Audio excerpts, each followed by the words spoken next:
The CBS Radio Mystery Theater presents...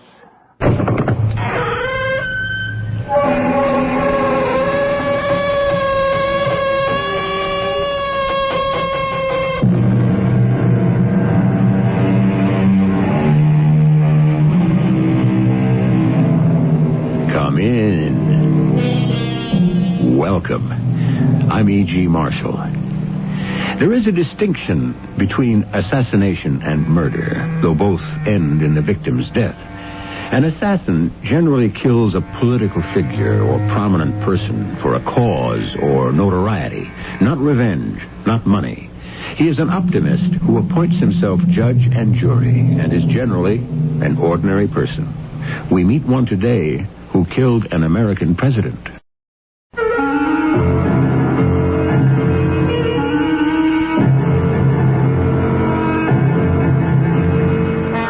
Mystery drama, Portrait of an Assassin, was written especially for the Mystery Theater by James Agate, Jr. and stars John Lithgow and Patricia Elliott. I'll be back shortly with Act One.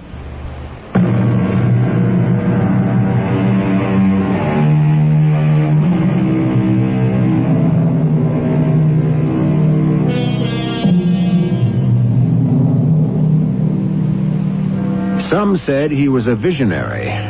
Some said he had delusions, but that there was value in his beliefs. But the means he used to benefit his country proved he was a misfit. Put a man on the scales. If he is in balance, the world gains. But if his purpose outweighs judgment, he is not a man, but a beast. How does such a man become what he is? Charles Guiteau, the assassin of President Garfield, started life with a golden rule, which somehow became tarnished along the way. Last night, I had the first good night's sleep since I'd made up my mind to kill him. I slept like a baby, woke up refreshed, feeling fine. It's all because I was successful. Yesterday, I shot the President of the United States. And I know he's going to die.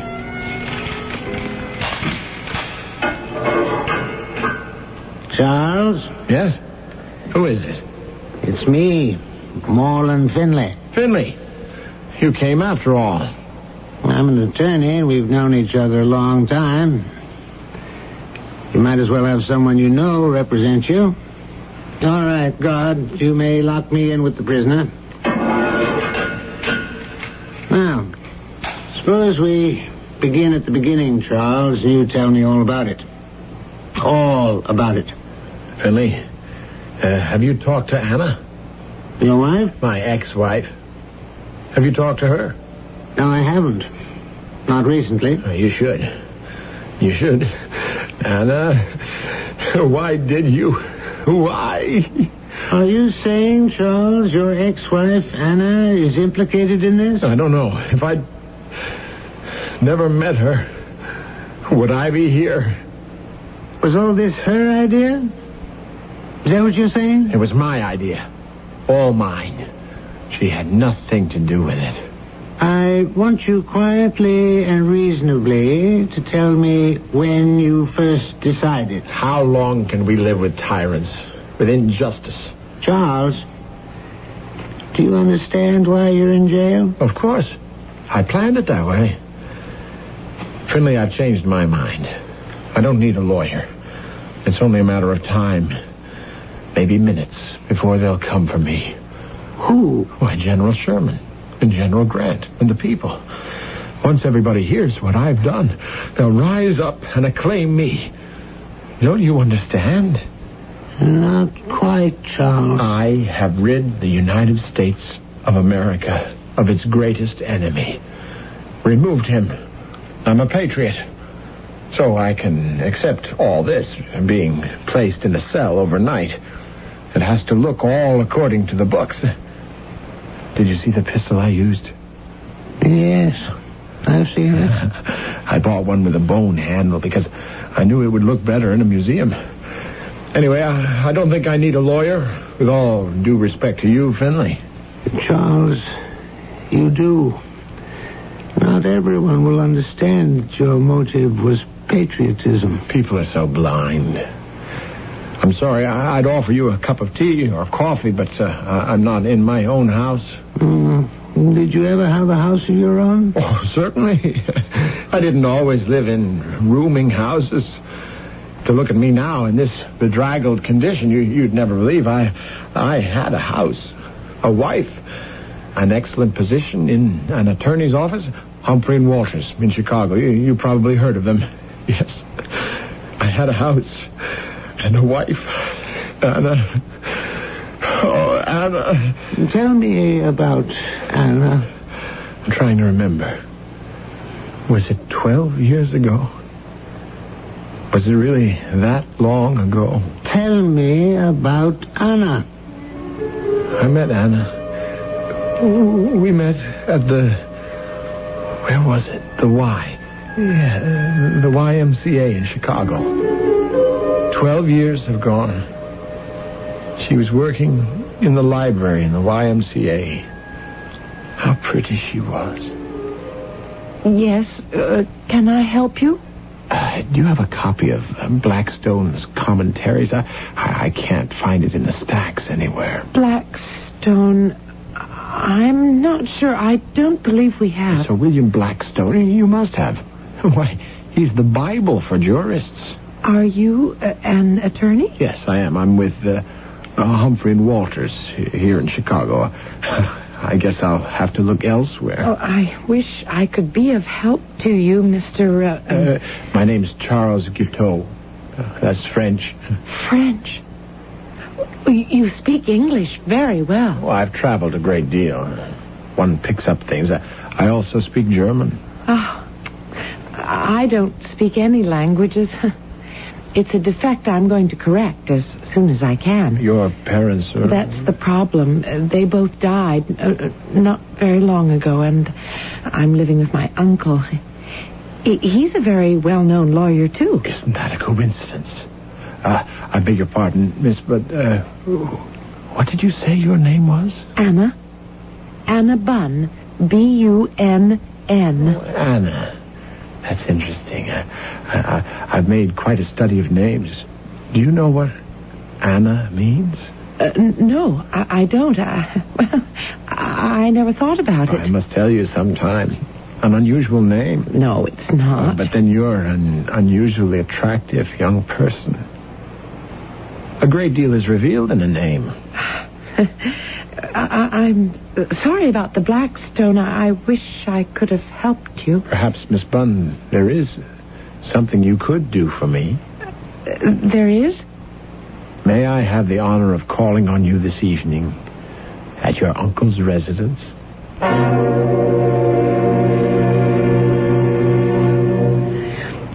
Uncle Ted, I met the most peculiar man today in the library. I mean peculiar nice.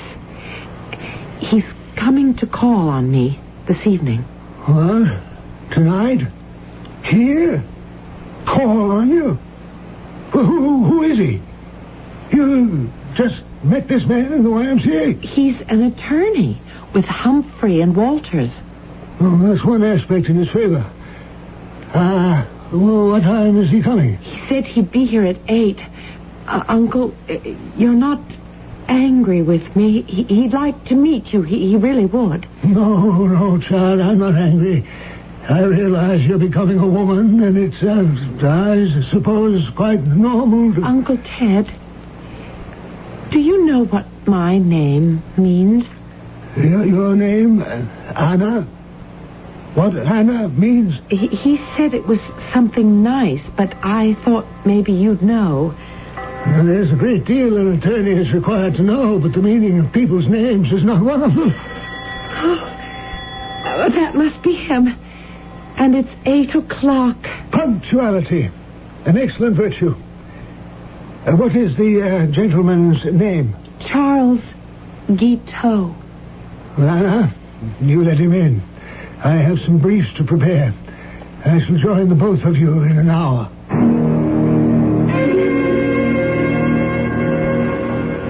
I tell you, from nowhere. He did it. Oh, others can do it. James Abram Garfield rose from nowhere. Born in a log cabin, from a common laborer to a college president. It wouldn't surprise me in the least if someday he attained the highest office in the land. The president? Because he knows where he's going. Self-improvement. That's the American way, and it's my motto, Anna. May I call you Anna, Miss Bunn? Well, I suppose so. Although I don't know what my uncle would say. Oh, he's an attorney, you told me. I'm sure he looks ahead. Besides, we're almost into the 20th century, 1868. Don't you feel the magic of those numbers? I voted for Ulysses S. Grant, and he became president. 1868. What a year this is. Did you hear that a tremendous meat-packing company opened a big plant here in Chicago? Progress. The American way. Oh, you have a great many facts at your fingertips, Mr. Guiteau. Oh, but they're not as delicate as yours, Anna. Oh. What legal work do you do, Mr. Guiteau? You may call me Charles. You were going to tell me what my name meant. So I was. Anna means the graceful one. A magic name for beauty walking. Oh, my goodness. The shoe fits like Cinderella's slipper. Charles, your name, what does it mean? Charles comes from the Latin Carolus, and it means strong and manly. And it also means spurious, deceitful, and false. I suggest, Mr. Guiteau, as you take up your hat, walk yourself to the front door and let yourself out of this house. Let me explain. No, there's nothing to explain. I happen to know Judge Walters as an old friend and neighbor. I saw him just now, and he informed me that although you're employed in his legal firm, it is not as an attorney, but as a clerk. Do you hear that, Anna? A clerk. Sir, I ask again that I be permitted a few words. Go ahead. Keep them brief. I admit I passed myself off as an attorney to your niece, but the circumstances are extenuating, sir. I was not lying to her, per se, because I always think of myself as an attorney. It has been my life's ambition. Not deceit, sir, but ambition. I was ambitious to know your niece better. I was ambitious to meet her uncle. I am ambitious to make the law my career. And to that, and that alone, I plead guilty. Guiteau, I see in you the makings of an excellent trial lawyer. I wish you good night. Anna, when Mr. Guiteau leaves, make certain all the gas is turned down. Well, good night, sir. Come see us again. Good night, Anna. Good night, Uncle Ted. Now, where were we? Oh, you were magnificent. Oh, it's nothing. Uncle Ted is right.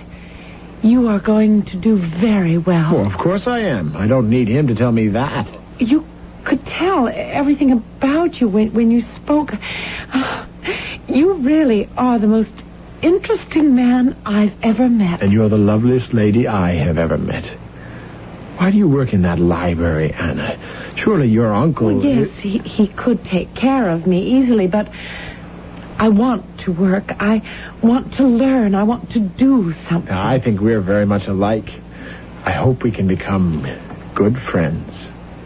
I would like that. You really think I made a good impression? On Uncle Ted? Oh, I know when he's pleased, particularly when he takes a firm stand and then finds himself persuaded against his initial judgment. He liked you, Charles. I'll make myself worthy of his friendship and his endorsement. What do you mean? When I take my bar examination, one word from an attorney of his standing, and I'll be able to hang out my own shingle in 6 months.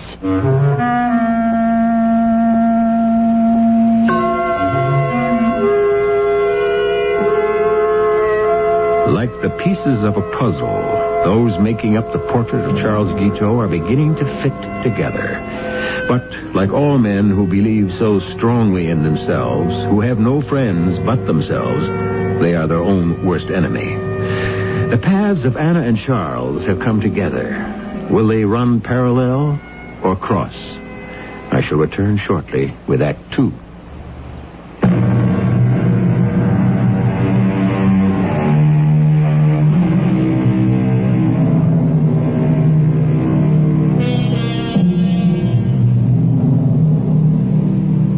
Charles Guiteau, 39 years old, sits in Washington's District of Columbia jail the morning after he has fired 2 bullets into the back of President James Garfield. His attorney, Moreland Finley, is questioning Guiteau, trying to put together a case for the defense. And did your wife's uncle intercede with the bar examiner on your behalf? Of course he did. And I became a lawyer. And not that I wouldn't have anyway. It didn't occur to you that having your wife's uncle put in a word for you was not exactly the proper way to pass an examination? It was my character he endorsed, not my ability. Finley, wake up. That's the way things are done. This is America. You scratch my back, I'll scratch yours. I don't understand. Anna's Uncle Ted was glad to get rid of her. I was an excellent prospect for marriage. By helping me, he was ensuring his niece's future. And I was a good husband. I did everything I could until...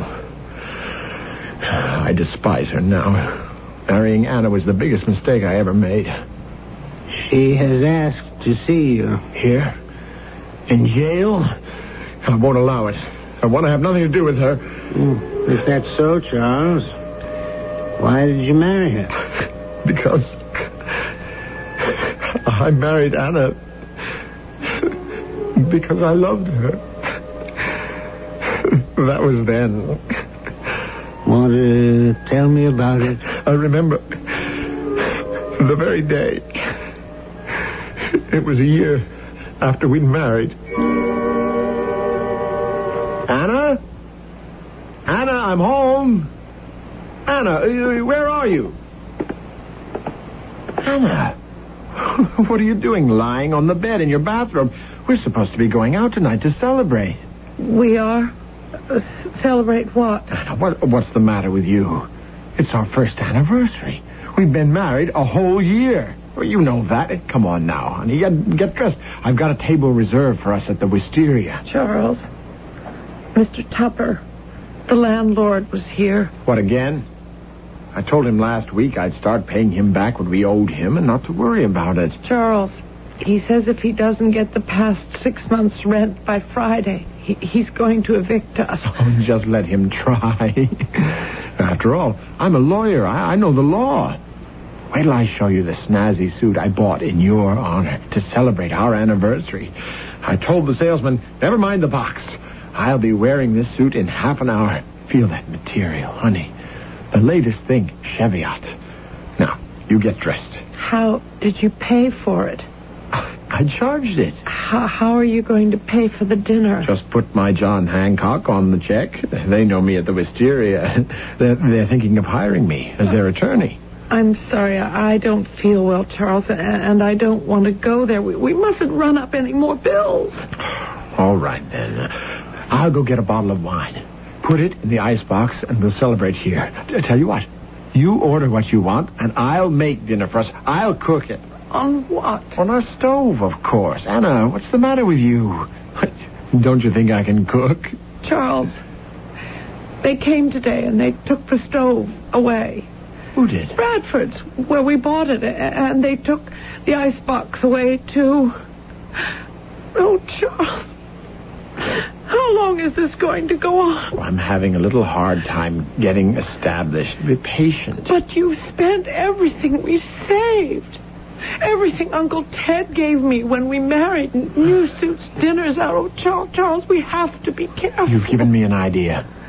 Your uncle. When he gets back from his vacation, I'll ask him to advance us something. I've never asked him for a penny. Your uncle owes you something. Well, he owes me something, too. I took you off his hands. So the least he could do... What What did you say? Well, a couple of hundred is the very least he could do, and he won't even feel it. You took me off his hand? A figure of speech, more or less. No, I won't. Anna, don't make me angry. I'll tell him about the account I'll have, the Wisteria restaurant. Just a couple of hundred. Enough to get old Tupper off our backs. Oh, Charles, what does the restaurant want a lawyer for? To collect from all those people who signed for their meals and haven't paid up. I'm the ideal attorney for them.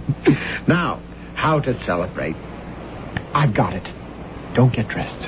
Stay as you are. Your hair in a mess, just the way it is. Go downstairs and knock on Tupper's door. Tell him you're so ashamed. You've spent all the household money and you wanted to buy me an anniversary present. Can he loan you $20? We're already into him for 6 months. What's another 20? Then we can go out, have ourselves a whale of a time, and it's all paid for.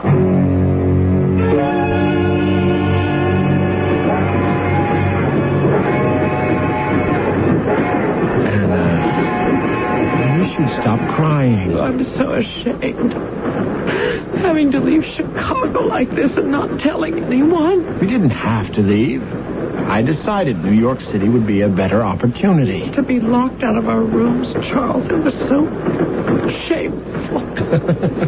Old Tupper didn't reckon with me, did he? There he is, having dinner, and I'm up in our rooms right under his nose, quietly taking away all our own things and hauling it off in that hired express wagon. Charles, when we get to New York, where are we going to stay? The best hotel we can find. You have to look prosperous in New York. Success must be written all over you. Nobody looks twice at failure. You know, Charles, I think you should try politics. You'd be very good at it. You think so? I agree. Politics. Attach myself to a meteor, and as he blazes through the sky, so shall I. But how will you know who to follow? Well, there's the presidential election coming up. There's a man running on the Democratic and Liberal ticket. Horace Greeley. Horace, from the Latin, Horatius. Light of the sun. That's my man. I want to stand in that light. Work for Greeley, and that's the road to success. Charles, you mustn't fail now. I won't. Why now? Well, because, Charles, we're going to have a baby. A baby? Anna, darling, you're going to have a baby. I'm going to have a baby. It's a dream come true. Did that ever happen to you, darling? All of a sudden, a dream come true? No, never. Just the opposite in my life. Until now. So, you see, things change. Now we'll have a baby. It would be wonderful. It will be wonderful. If I don't get dealt another hand from the bottom of the deck. Oh, don't be so pessimistic, silly. You're right, Anna. Go on, Mr. Engineer. Blow your train whistle for New York. Success and our baby.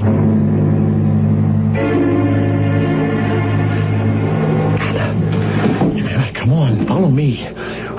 We climb out this window and walk down the fire escape to the street. I can't. I'm afraid it's so high. What are you talking about? The whole hotel is only 5 stories high, and we're on the 3rd floor. I can't go out there, Charles. I can't. So what do we do? Wait till morning, till they take everything away from us? Anna, are you going to stand in the way of my becoming an important politician in New York? Now, come on. You, an important politician. Nobody knows you exist. It's the same old story. We run up bills, we can't pay the rent, and have no money because you have no job. No, I don't have a mere job. I have a position with the Republican Party. I speak at rallies for Horace Greeley. But you never told me that. Well, now I have.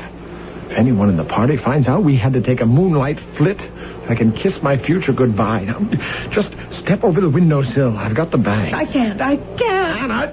Oh! You hit me. I'm sorry I slapped you. You try the patience of a saint. Now do it. Just follow me down one step at a time. All right. I'm coming.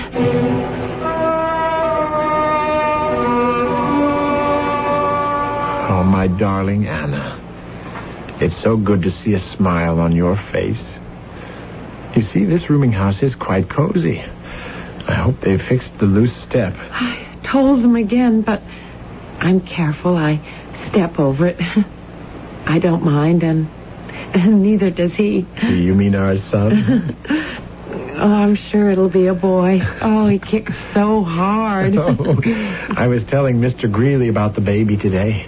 I said to him, Mr. Greeley, I'm working as hard as I can for you to get elected because I want my son to be kissed by the President of the United States.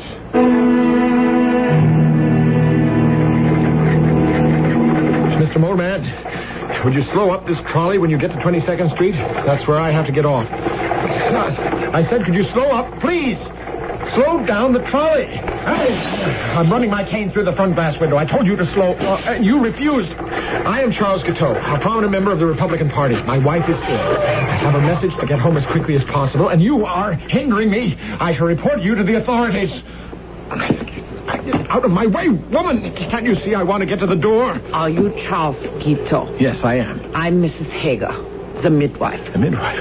Did you come to see Mrs. Guiteau? Has she delivered her baby? Mr. Guiteau, sit down here on the steps next to me. But I want to go up and see my wife. There's time for that.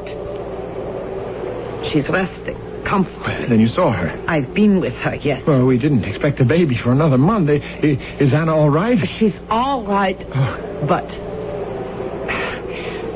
she lost the baby. What? Yes, your wife fell down the steps. Oh, Lord. Now, you sit here on the stoop and try to gather yourself together. She fell down the stairs. It was that loose step. She's very brave, your wife is. She'll be fine. Why me? Why me? Why is everything visited on me?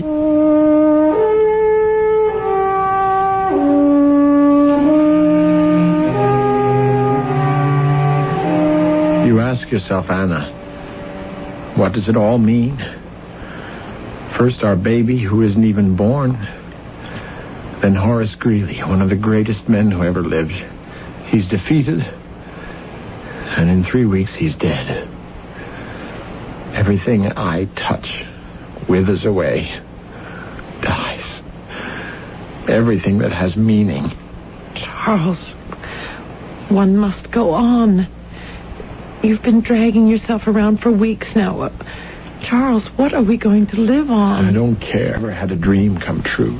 And you said no, never? I said I didn't believe in dreams coming true.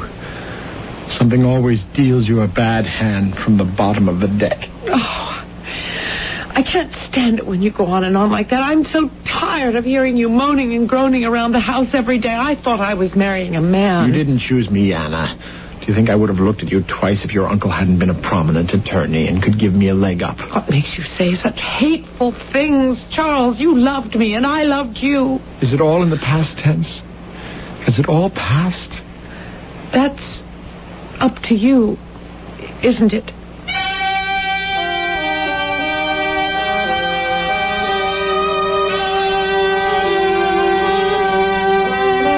If one could look deeply behind the mask that hides our suffering, we might have an inkling of what compels certain inexplicable actions. We shall look further at Charles Guiteau, driven by ambition, seemingly cursed by the fates, a man who, in spite of himself, turned history upside down, when I return shortly with Act 3.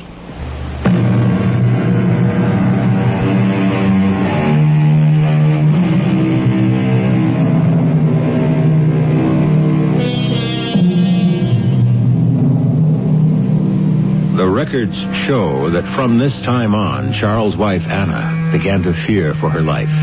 She was afraid her husband was losing his mind, that he had little control over his actions. Each day brought new delusions and new terrors. Anna, did you kill our baby? Charles! I'm not mad, you know, nor am I blind. Did you deliberately walk on that loose step because you didn't want us to have the baby? You did it on purpose, didn't you? I can't stand to listen to this anymore. I'm leaving until you come to your senses. You're going nowhere. Let go. You're hurting my arm. You'll leave when I tell you to leave. I'm your master. Do you understand that? Yes, Charles. You will do as I say. Yes, Charles. That's better. I've decided to go to Washington. Yes, Charles. If Greeley had lived, I would have been his minister to Chile. You know that, don't you? I know that, Charles. Well, that's why I decided to remain in New York. You said Washington. I said no such thing. I said New York. I shall open an office downtown to collect bad debts. I shall become wealthy. Then, with that money, I'll return to politics. And I expect to find you here when I do, Anna. I've been thinking, Anna. I've never put the finger on your uncle. If I wrote him, do you think he might be able to advance us a little money?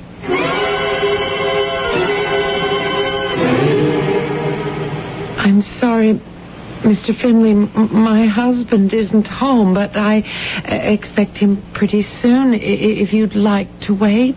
Mrs. Guiteau, your husband has rented space from our legal firm down on Liberty Street. We gave him a desk from which to conduct his business. This is rather embarrassing. You sure you won't have some tea, Mr. Finley? Charles ought to be home soon. No, thanks. Since you and I have never met, my card, Warren Finley, attorney. Your husband isn't in New York, Mrs. Guiteau. Not at this moment. Oh, I was afraid so. I'll be honest with you. I haven't seen him in 4 days. You see, over the weekend, Charles managed to have the desk he was using removed from our building. We traced it to a used furniture dealer to whom he sold it. Are you sure? Unfortunately, yes. He told the dealer all he wanted it for was to have enough money to get him to Washington. Charles, how stupid. I'm sorry, Mrs. Guiteau. Obviously, you know nothing about any of this. I can see that your problem with your husband is far greater than ours with the stolen desk. Oh, Mr. Finley, I'm afraid. And I'm alone, really. I had an uncle, but he just died. I just found out today. I don't know whom to turn. Well, let me help. Sooner or later, your husband will come back to New York, and I'll have a talk with him. Something's happened to him in just the past year. I don't know him anymore. He acts as though the whole world owes him a living. More than that he should be recognized and famous. Perhaps Charles isn't well. I don't know. You will forgive me, Mrs. Guiteau, for a personal observation. Are those bruises on your arms and on your face? Yes. I think it's you who needs to be protected. And when I see Charles, I'm going to tell him so.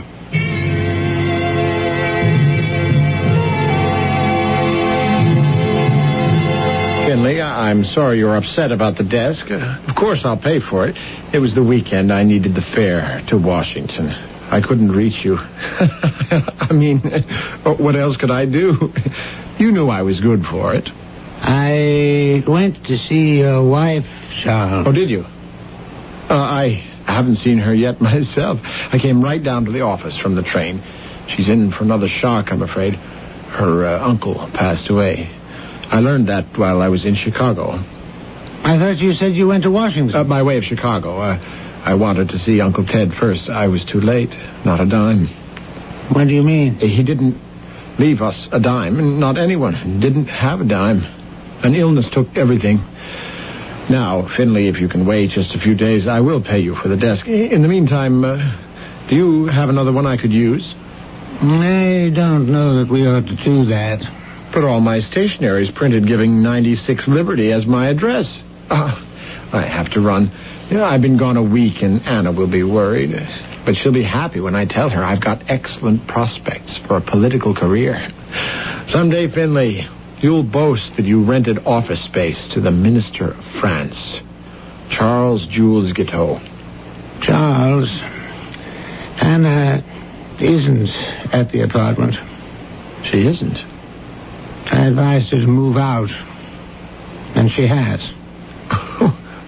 What is all this? Where is she? I'm sorry, but I can't tell you. Finley, I will institute proceedings against you, accusing you of kidnapping my wife. I warn you. Right now, at this instant, you believe you'll file suit, Charles. But you won't carry it through. You may strike a woman, but in a man's world, you're not a man of your word. You're not even a man. You think so? You don't know me. I wish I knew what to advise you. You appear to live in a world that doesn't exist. Does that mean I can't have a desk here? I'll find some space and a desk. At least that way I can keep an eye on you.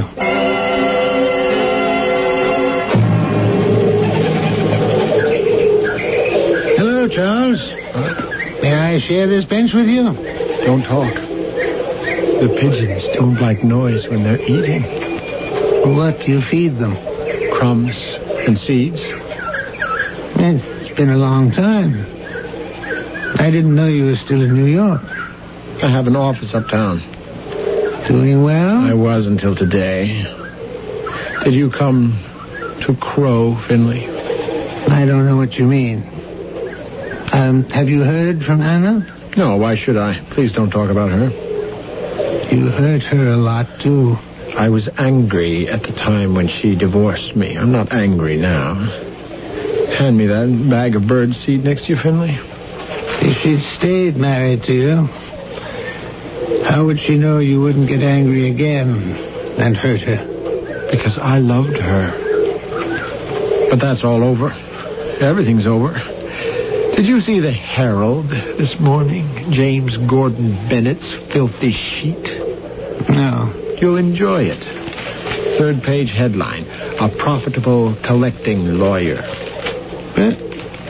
Hey, that's a picture of you.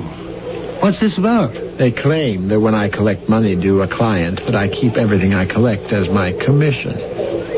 How did they get this story? Somebody's out to get me. Ruin my business. Ruin me. I don't know why I should be surprised. It's been that way all my life.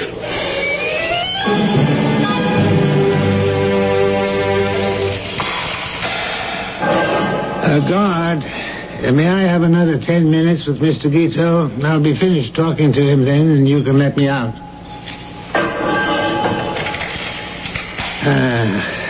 That was the last time we met, Charles, in the park in New York when you were feeding the pigeons. Until... People are so selfish. Somebody has to take care of those birds. Until this morning here in Washington. Finley, old friend, do you think you could handle my defense? It depends on what I can prove. There's no question but that you shot President Garfield yesterday morning at the Baltimore and Potomac Railroad Station. It was the only way to save the country. How did you come to decide that? When Greeley lost, I wanted Garfield to be elected, so I worked for him. I wrote pamphlets, cornered politicians, did everything I could. I put in to be a consul or minister to France or Austria, my languages. Garfield owed it to me. I got him elected. I didn't know you spoke those languages. I deserved that. Most of those appointments go to friends who couldn't find those countries on the map. So every day I'd go to the White House and leave a message to remind the president I wanted one of those jobs. Did he know you? Of course he knew me. It had been me stumping for him, speaking everywhere. There isn't a street corner from here to New York I didn't speak at. Finley, I swung that vote. And then, about 6 weeks ago, Garfield betrayed me. He betrayed all of us. I'd gone, as usual, to the White House. Good morning, Mr. Guiteau. Did you pass my message of yesterday in to the president? I took care of it. You know, the president is very busy. You don't have to tell me. I know how time-consuming the affairs of state can be. He and I have often joked about it. You've talked to the president? Well, not recently. I knew Jim and his family back in Ohio. Did you know he was born in a log cabin? No, Mr. Guiteau, I didn't. Born in Orange, in Cuyahoga County, Ohio. We were neighbors. He ought to make his decision about who is to be the next minister to Austria pretty soon. Minister to Austria? You told me France yesterday. I did. France wouldn't be much of a hardship. But I've written him I plan to marry a very wealthy Austrian lady so that we can entertain in high style in Vienna. That's important, you know. Mr. Guiteau, I've been asked to ask you not to come to the White House anymore. I don't understand. Orders have been given from a very high level. It's not my doing that you're not to be admitted through the gates after today. It's incredible.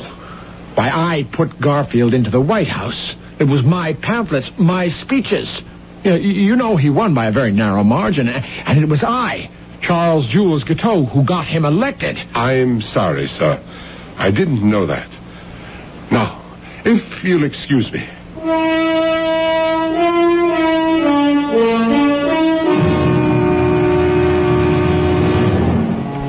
I left the White House and went to my rooms. What should I do? That night, for the first time, I heard a voice. Kill Garfield. Kill Garfield. Kill him. Kill him. It was the only answer. Rid the country of that man. Remove him permanently from office. Now I knew.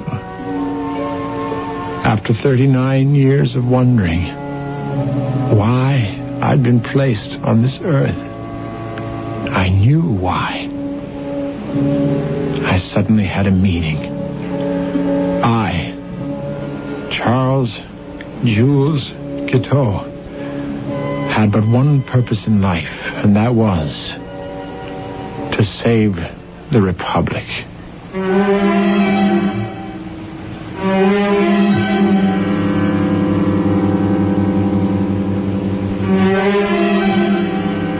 The past and the present tell us we are at the mercy of those self-appointed saviors who all too often see death as the all-purpose answer.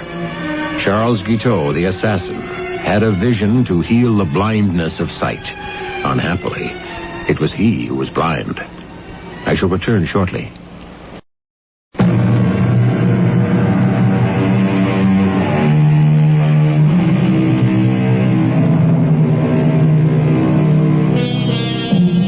There are some who say no man in high office is safe from the assassin's hand. That in this country, the mere fact that one American is exalted above others fuels the fires in the dark minds of fanatics. In that respect, our era might be called uncivilized. Because we of Mystery Theater believe only the clear light of knowledge and understanding can protect society, we have presented this portrait of an assassin and hope someday we can call ourselves civilized. Our cast included John Lithgow, Patricia Elliott, and Robert Dryden. The entire production was under the direction of Hyman Brown. This is E.G. Marshall inviting you to return to our Mystery Theater for another adventure in the macabre. Until next time, pleasant dreams.